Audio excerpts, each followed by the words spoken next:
What's up guys, it's your boy Anthony Arrindell coming to you once again by the power of the internet for one more review of the Samsung Galaxy S9.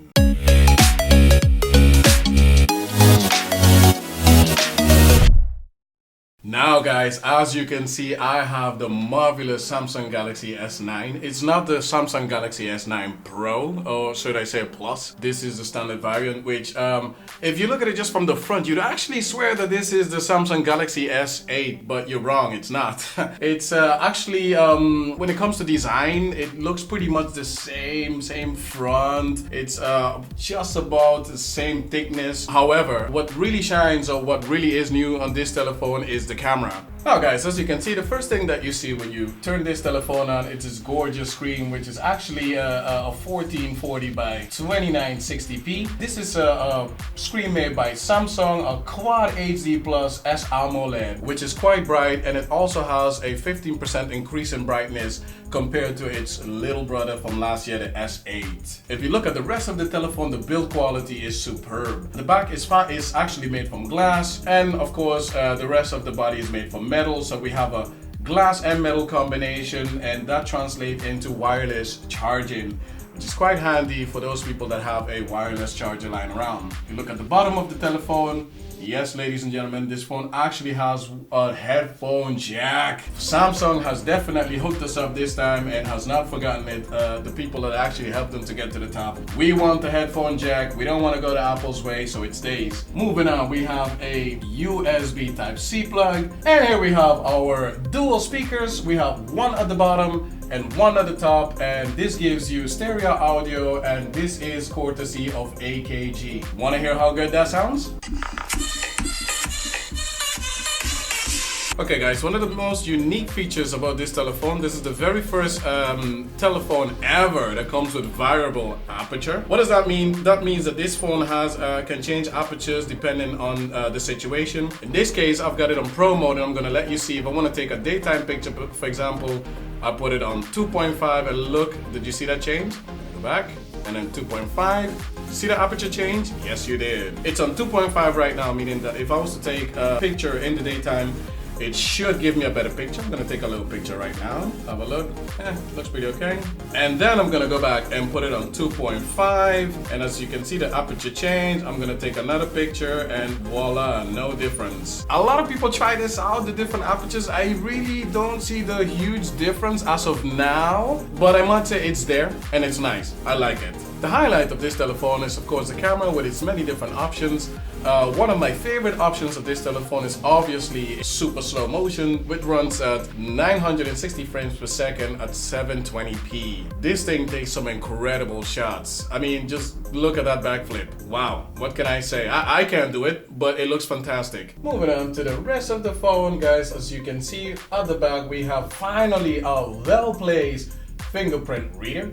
It's not as bad as last year's model. This time I can actually feel that it is where it's supposed to be, and I'm not accidentally putting my finger on the camera. And here on the side of the phone we have our plus and minus volume rocker, and of course our Bixby button, which is still just as useless as it was the year before that. If we look here on the side, we have our on and off power button. So guys, I want to show you a little sample of the iris scanner. As you can see, I turn it on, red light, and it sees me.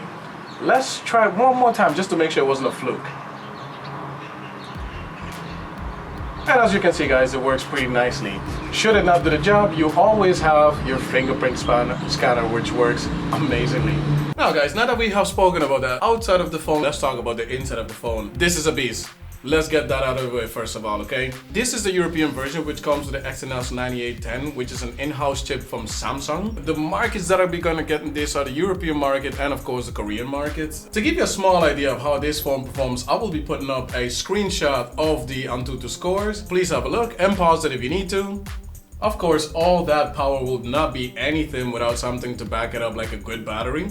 But that's not the case. Unfortunately, this comes with a 3000 milliamp battery, which is really not that bad. But you know, in this day and age, especially if you have such a powerful phone, I would be expecting something like at least 4,000 milliamp. I mean, give us the extra juice, Samsung. What's up? You've been giving us all these options. Why not the extra juice? So if you're a power user and you're looking to get through a whole full day with this telephone, you're fresh out of luck. But luckily it comes with fast charging technology, which will have you up and running in less than an hour. Yeah, the user interface on this telephone is pretty okay, but it's slow. Samsung tries every year to make it as minimalistic as possible.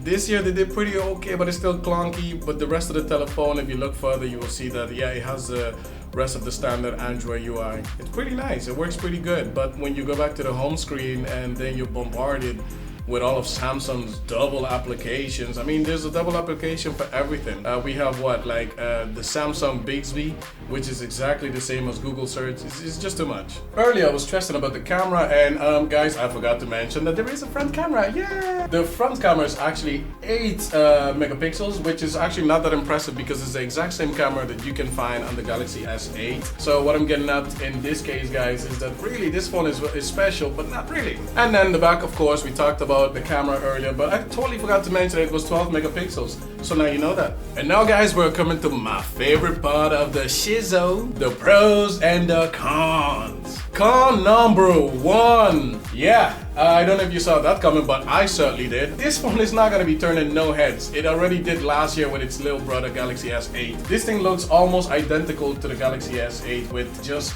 oh yeah, slimmer bezels, but no. Con number 2, the hardware. I mean, no, Samsung, you know, we're a year further. All you give us is just a better back camera, because I mean, you know, obviously the back camera is fantastic. Front camera stayed the same. The hardware inside, it's also good. And by hardware, I'm talking about the CPU.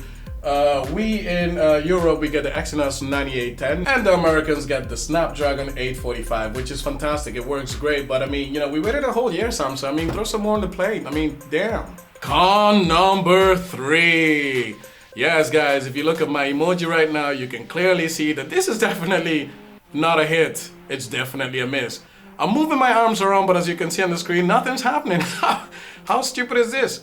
The emojis are quite clunky. They don't always work. They keep squinting my eyes and eyebrows, and well, I do look a little bit less Shrek-like, so that's a little plus. Alright guys, so what do I think about the Galaxy S9? I think it's a great phone.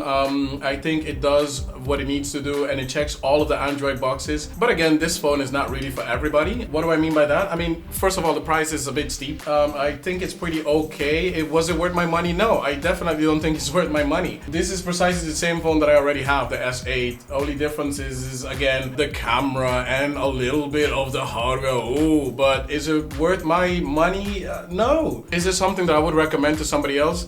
That depends. If you've never had a Galaxy S8 before, then I would definitely recommend this phone. If I didn't have a Galaxy S8, I would definitely be way more happier than I am now with this telephone. But seeing as I do have an S8, this is pretty much the same. So that is one thing that I certainly didn't like. So to conclude this video, I would say that this is a very nice phone. It ticks all of the boxes. It will get you there wherever you need to go. The battery is a little bit iffy. It's not the best I've ever seen, but it is a nice device. In conclusion, this telephone is not for everybody. Are you a newcomer to Samsung Galaxy and you've never owned an S8? Then it's for you. Are you rich and you've got a lot of money? Then it's for you. Are you a person that's maybe on a budget? Then this is not for you. There are plenty of other options. I remember reviewing the Elephone U Pro, which I happen to have right here, right on KU. And this one is only 430 euros. And it does exactly, well, a lot of the things that my S9 does. And with all that being said, guys, please tell me what you think about the telephone in the comments below. Is this something that you're gonna buy? Is this something that you're not gonna buy because you have an S8? This is something that I would not have bought, but I did because else I could not present it to you guys, because that's how I roll. You see, we have this marriage thing down, right? Right? And as always, this has been another TTC Toni-Tech review. My name is Anthony Arrindell. Thanks for watching, and don't forget to like and subscribe.